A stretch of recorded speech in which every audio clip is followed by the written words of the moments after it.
আচ্ছা, একটু ভাবুন তো, নিজেদের বাড়ি পাহারা দেওয়ার জন্য একজনকে কাজে রাখা হলো। মাস শেষে তাকে ঠিকঠাক বেতনও দেওয়া হচ্ছে, আর তার কাজ শুধু আপনার বাড়ির নিরাপত্তা নিশ্চিত করা। কিন্তু কিছুদিন পর দেখা গেল সেই পাহারাদার খোদ বাড়ির মালিককেই ঘাড় ধাক্কা দিয়ে বের করে দেওয়ার হুমকি দিচ্ছে। শুধু তাই নয়, সে বাড়ির দলিলটাও নিজের নামে করে নেওয়ার চক্রান্ত করছে। আর সবচেয়ে অদ্ভুত বিষয় কি জানেন? আশপাশের প্রতিবেশীরা তাকে আটকাতে তো আসছেই না, উল্টো তার এই কাজের জন্য তাকে বাহবা দিচ্ছে। শুনলে মনে হবে এটা বোধহয় কোনো উদ্ভট সিনেমার প্লট, তাই না? কিন্তু যখন এই একই রূপক রাষ্ট্রের কাঠামোর উপর দাঁড় করানো হয়, তখন তা এক ভয়ঙ্কর বাস্তবতায় রূপ নেয়। আমাদের আজকের এই এক্সপ্লেনার বা ব্যাখ্যামূলক আলোচনায় আমরা ঠিক এই ভয়ঙ্কর বাস্তবতাটি নিয়েই কথা বলবো। আজ আমরা মোহাম্মদ ইসরাফিল আলমের লেখা সরকারি কর্মচারী নামক একটি অত্যন্ত তীক্ষ্ণ এবং ব্যঙ্গাত্মক কবিতার ব্যবচ্ছেদ করব। তবে শুরুতেই একটা ব্যাপার পরিষ্কার করে নিই, আমরা এখানে একেবারে নিরপেক্ষ দৃষ্টিকোণ থেকে এর বিশ্লেষণ করব। কবিতাটির ভাষা অত্যন্ত আক্রমণাত্মক এবং এর দৃষ্টিভঙ্গি রাজনৈতিকভাবে সংবেদনশীল হতে পারে, কিন্তু আমাদের উদ্দেশ্য কোনো পক্ষের বিচার করতে বসা নয়, বরং লেখক ঠিক কোন মনস্তাত্ত্বিক জায়গা থেকে এই কথাগুলো বলেছেন এবং তার তৈরি করা সাহিত্যিক রূপকগুলোর পেছনের অর্থ কী তা সহজবোধ্য করে তোলাই আমাদের আজকের লক্ষ্য। তো চলুন শুরু করা যাক। আমাদের প্রথম অংশ, বিদ্রোহী পাহারাদারের রূপক।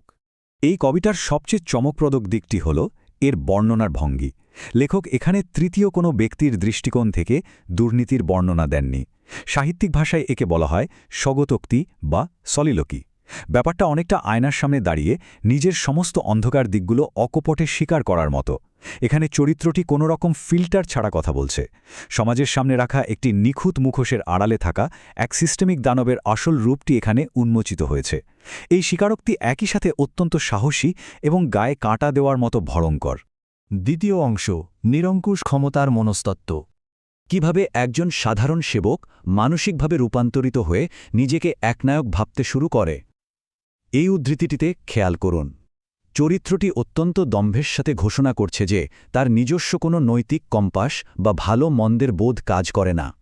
সে নিজেকে একজন রাজা বা জমিদারের সমকক্ষ মনে করছে এবং পুরো রাষ্ট্রকে নিজের সম্পত্তি বা জমিদারি হিসেবে দেখছে। নৈতিকতার এই সম্পূর্ণ অনুপস্থিতি তাকে এমন এক মানসিকতায় পৌঁছে দেয় যেখানে সে নিজেকে সব নিয়মের ঊর্ধ্বে ভাবতে শুরু করে। কিন্তু এই অহংকারের জন্ম কোথায়? শুধু কি একটা চেয়ারের কারণে? না, এর ভিত্তি আরও অনেক গভীর। লেখক এখানে কলমকে একটি সাংকেতিক রূপ দিয়েছেন। এই কলম কোনো সাধারণ লেখার যন্ত্র নয়, এটি রাষ্ট্রের দেয়া অভাবনীয় ক্ষমতার প্রতীক। একটিমাত্র সইয়ের মাধ্যমে কোটি টাকা প্রকল্প আটকে দেওয়া বা অনুমোদন দেওয়া, এই যে সিদ্ধান্ত গ্রহণের চূড়ান্ত ভেটো ক্ষমতা, এই ক্ষমতাই তাকে মানসিকভাবে বদলে দেয়। যখন সে দেখে তার একটি সইয়ের জন্য ক্ষমতাশালী মানুষেরাও তার সামনে এসে হাত কচলাচ্ছে, তখন সে নিজেকে আর নিছক কর্মচারী ভাবতে পারে না। রাষ্ট্রের দিকে তাকালে দেখা যায় রাজনৈতিক নেতা বা সরকার আসে এবং যায়, তাদের মেয়াদ সাধারণত একটি নির্দিষ্ট সময়ের জন্য। কিন্তু আমলাতন্ত্র হলো একটি স্থায়ী এবং একেবারে শেকড় গাড়া কাঠামো। কবিতা অনুযায়ী এই সুবিধাবাদী কর্মকর্তারা খুব ভালো করেই জানে যে তাদের আসল ক্ষমতা কোনো নির্দিষ্ট নেতার আদর্শের ওপর নির্ভরশীল নয়, বরং তাদের স্থায়ী পদের ওপর নির্ভরশীল। তাই তারা সহজেই আনুগত্য পরিবর্তন করতে পারে এবং নিজেদের নেপথ্যের কারিগর বা কিং মেকার বলে মনে করে। এবার আসি তৃতীয় অংশে, কাগজের ব্যবস্থার ওপর নিয়ন্ত্রণ। দুর্নীতির আসল মেকানিজমটা এখানে। দুর্নীতির মেকানিজম কিভাবে কাজ করে তা বুঝতে এই হ্যাকার উপমাটি একদম জুৎসই। ধরুন, কোনো হ্যাকারকে সাইবার সিকিউরিটি সিস্টেম বা ফায়ারওয়াল তৈরি করার দায়িত্ব দেওয়া হয়েছে। সে তো ইচ্ছে করেই সিস্টেমের ভেতরে এমন একটা গোপন দরজা বা লুপহোল বানিয়ে রাখবে যা দিয়ে শুধু সেই ঢুকতে পারবে, তাই না? কবিতায় ঠিক এই অদ্ভুত স্ববিরোধিতাই তুলে ধরা হয়েছে, যে কর্মকর্তা নিজেই ঘুষ খায়, সে যখন ঘুষ প্রতিরোধী আইন বানায় তখন সে সেই আইনের ভেতরে এমন সব ফাঁকফোকর রেখে দেয় যাতে সে নিজে কখনো ধরা না পড়ে। এখানকার সবচেয়ে গুরুত্বপূর্ণ পয়েন্টটি হল এই প্যারাডক্স, নিষ্পাপী পাপাচারী। কেউ পাপ করলে সে আবার নিষ্পাপ হয় কিভাবে? কারণ সে আইনিভাবে বা কাগজে কলমে নিষ্পাপ, তার ফাইলে কোনো ভুল নেই, আইনের সব ধারা সে নিখুঁতভাবে মেনে চলেছে। সিস্টেম বা আদালতের চোখে সে সম্পূর্ণ নিখুঁত, কিন্তু নৈতিক ও বাস্তব দিক থেকে সে একজন ভয়ঙ্কর পাপাচারী। ব্যাপারটা চমৎকারভাবে বোঝা যায় একটি বাস্তব উদাহরণের মাধ্যমে।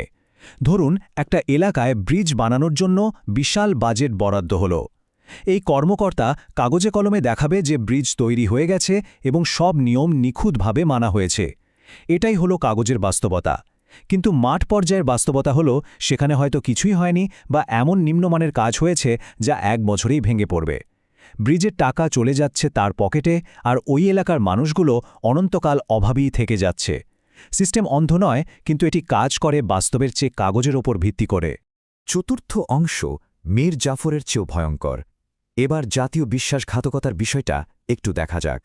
লেখক এখানে বেইমানির মাত্রা বোঝাতে আমাদের সংস্কৃতির সবচেয়ে পরিচিত ঐতিহাসিক বিশ্বাসঘাতক মীর জাফরের রূপকটি টেনে এনেছেন। মীর জাফরের বিশ্বাসঘাতকতা ছিল ঐতিহাসিক একটি নির্দিষ্ট প্রেক্ষাপটে, একটি নির্দিষ্ট যুদ্ধে, এবং সেটি সবার কাছে দৃশ্যমান ছিল। কিন্তু এই দুর্নীতিগ্রস্ত আমলার বিশ্বাসঘাতকতা হল প্রতিনিয়ত। প্রতিদিন সে দেশের মানুষের ঘামের টাকায় নিজের সুযোগ সুবিধা নিচ্ছে, আবার সেই দেশেরই শেকড় একটু একটু করে কাটছে।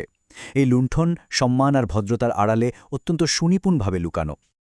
দেশ যদি যায় রসাতলে যাক, তার করতে আমি কি পারি, এ কথাটি তার চরম দায়বদ্ধতাহীনতা এবং নিজ দেশের প্রতি চূড়ান্ত উদাসীনতা প্রকাশ করে। তার মধ্যে বিন্দুমাত্র অনুশোচনা নেই, বরং বিপদ এলে সে দেশের সম্পদ লুট করে খুব সহজেই বিদেশে পালিয়ে গিয়ে বিলাসী জীবন কাটাতে পারে। এই ধরনের নির্লিপ্ততায় তাকে মীর জাফরের চেয়েও ভয়ঙ্কর করে তোলে। পঞ্চম এবং শেষ অংশ সমাজের দর্পণ। আমরা এতক্ষণ কেবল একজন নির্দিষ্ট কর্মকর্তার মনস্তত্ত্বের দিকে তাকিয়েছিলাম, কিন্তু আলোচনার এই পর্যায়ে এসে পুরো সমালোচনা ঘুরে যায় আমাদের বৃহত্তর সমাজের দিকে। এত সব অপকর্ম করার পরেও সমাজে তার পরিচয় কি? বাইরে থেকে দেখলে মনে হবে তিনি একজন অত্যন্ত ভদ্র এবং মানবদরদী সরকারি কর্মকর্তা, কিন্তু ভেতরে তার চরম নৈতিক পচন। তার মুখটা তরবারির মতো ধারালো, যা দিয়ে সে যে কোনো সমালোচনা কেটে টুকরো করে দেয়। আর সবচেয়ে ভয়ের কথা, সে শুধু নিজেই দুর্নীতি করে না, সিস্টেমে কোনো সৎ মানুষ এলে তাকেও বাধ্য করে দুর্নীতিতে যুক্ত হতে, অন্যথায় তাকে সিস্টেম থেকে গলা টিপে ছুঁড়ে ফেলা হয়। তাহলে একটি সমাজ কিভাবে এর প্রতিক্রিয়া দেখায়? ক্ষমতার অপব্যবহার যখন হয়, সাধারণ মানুষ ভয়ে এবং টিকে থাকার আদিম প্রবৃত্তি থেকে সেই অত্যাচারীকেই বড় স্যার বা হুজুর বলে সম্মান করতে বাধ্য হয়। সমাজ যখন সব জেনেও তাকে সম্মান করে, তখন সেই দুর্নীতিগ্রস্ত মানসিকতা আরও শক্ত ভিত্তি দেয়। দুর্নীতি তখন আর কোনো বিচ্ছিন্ন অপরাধ থাকে না, এটি একটি অলিখিত প্রাতিষ্ঠানিক নিয়মে পরিণত হয়। আমরা আমাদের আজকের এই ব্যাখ্যামূলক আলোচনার একেবারে শেষ পর্যায়ে চলে এসেছি। এই আলোচনা আমাদের একটি অত্যন্ত অস্বস্তিকর সত্যের মুখোমুখি দাঁড় করায়। আসল অপরাধী আসলে কে? যে ব্যক্তি ক্ষমতার অপব্যবহার করছে, শুধু সে? নাকি সেই সমাজ, যে সমাজ সব জেনে শুনেও একটি পদবি, একটি চেয়ার বা ক্ষমতাকে অন্ধের মতো সম্মান দিয়ে প্রতিনিয়ত এই সিস্টেমিক দানবদের পুষ্ট করে চলেছে?